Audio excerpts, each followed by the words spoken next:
Senior Lord of Movie Dude. I don't know what happened. We had technical difficulty, but we're back now. So we're going to pick a DVD off the shelf. We did a VHS yesterday. We did Sister Act yesterday. So let's see what we can pull off and review today. So we're going to do a 1, 2, 3. What is this? Uh-oh! Uh-oh! Uh-oh! Okay.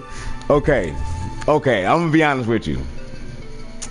This happens to be one of my favorite movies of all time. I would say a good top 15 ranking.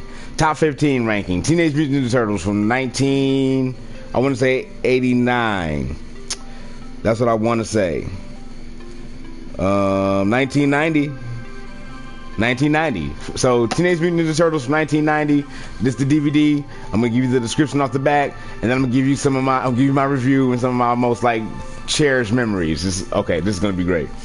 Now you can catch America's favorite green teens in their first live-action blockbuster film.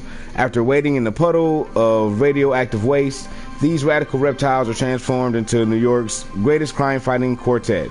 Featuring a soundtrack with MC Hammer, this film will captivate adults and kids alike with its blend of humor, camaraderie, and martial arts action.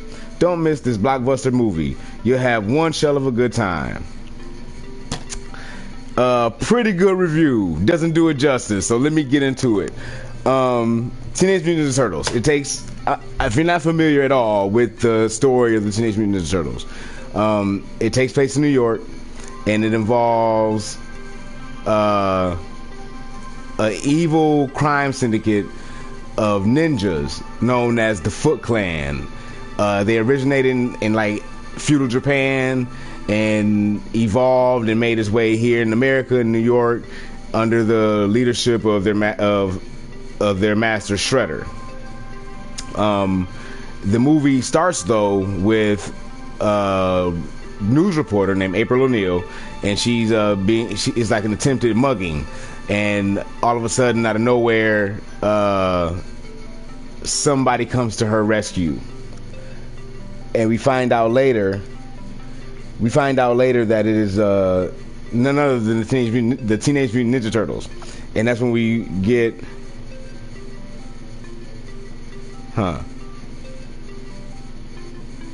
interesting. Sorry. Email reception. So we find out it's the Teenage Mutant Ninja Turtles who rescue her, and we get to see them, and the costumes that they use, there's no CG. It's all men in costumes performing these stunts and these feats under.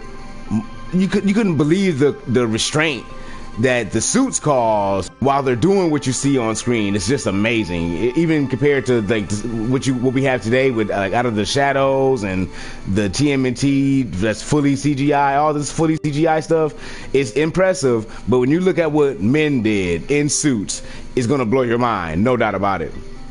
But we get to see their home in the sewer. We get to see their master, whose name is Splinter, who happens to be a rat, and we find out that the turtles were once normal turtles who were exposed to some radioactive waste, like it said, and it changed them into human-like creatures, but they were still turtles.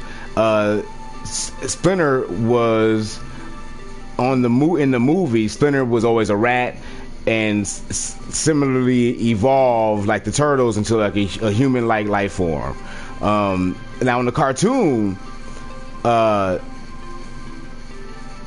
Splinter was not always a rat. He was a man who was caring for rats. He had made friends with the rats because he was living in the sewer because he was homeless. And because he was exposed to the rats, most recently before he was exposed to the radioactive waste, he became a rat-like creature, and the turtles became human-like creatures because they were most recently exposed to him in his man-like form, which explains their man-like bodies. That's how the cartoon explained it. In the movie, he was trained by another master named Amato Yoshi, if I'm not mistaken, and the movie describes him mimicking his movements from his cage, and he mastered the art of ninjutsu. It's kind of corny, man. I kind of prefer the cartoon version. It's a little bit more imaginative, but I still love the movie nonetheless.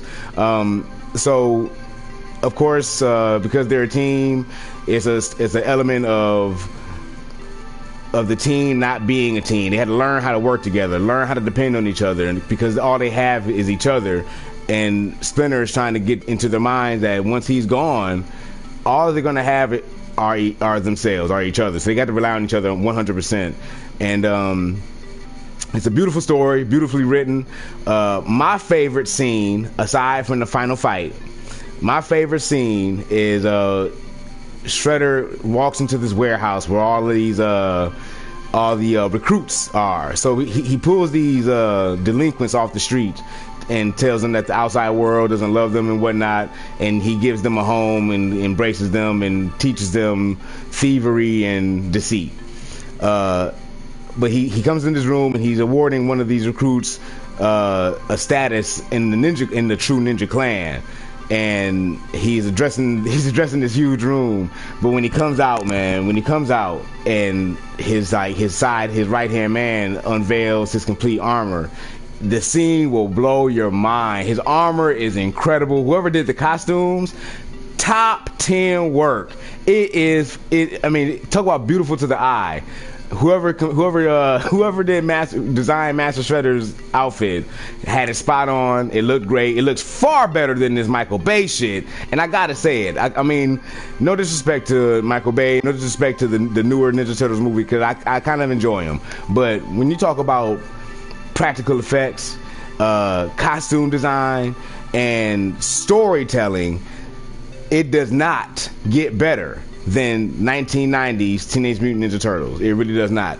I can only, because I'm biased, so I'm gonna give it a 9.5 out of 10 because I'm biased. It honestly deserves maybe an 8 out of 10, honestly. But I would highly recommend anybody to see it, any gender, no matter where you at, who you with. You can watch this movie, have a good time, and kind of be nostalgic if you're my age. And if you're a little bit younger than me and you don't have the fond memories of the cartoon and the offhand knowledge of the comic books, 'cause I never really read them, but I had familiarity with them. If you watch this movie, and it'll give you something. It really will. You walk away feeling with something to talk about. How about that? You walk away with something to talk about, and that's really fun. But other than that, man, that's Teenage Mutant Ninja Turtles. I can only, like I said, I highly recommend anybody watch it. I think you'll enjoy it. I really loved it as a kid. I love it. I just watched it. I watched it recently because it was just on. It was on. What was it on?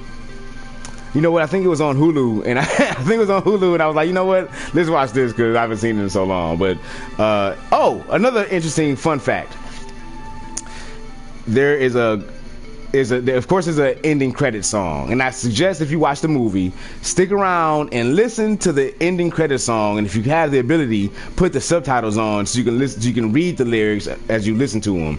And the artist, if I'm not mistaken, is Digital Underground.